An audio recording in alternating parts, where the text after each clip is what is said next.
Members of a collective person with disabilities organization on Tuesday, 22nd March 2022, which includes the National Center for Promotion of Employment for Disabled Persons, Barefoot Trust, Blind Lead Trust, Khasi Disabilities Association, Meghalaya Deaf Association and the Meghalaya Liberation for Visual Impaired in a press conference briefed media persons on accessible transportation for persons with disabilities.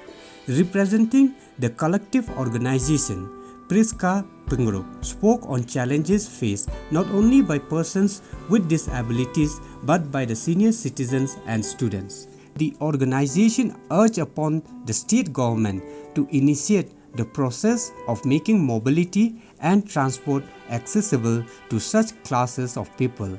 Also, a memorandum to the same effect would soon be submitted to the Chief Minister of Meghalaya. Meghalaya Deaf Association, Khasi Disabilities Association, Blind Lead Trust and Meghalaya Liberation for Visual Impaired urge the government to initiate the process of making transport and mobility accessible with the active involvement of persons with disability. Barriers related to accessibility are not limited to the person with disability, while the persons with disability constitute 1.4% of the entire population in Meghalaya.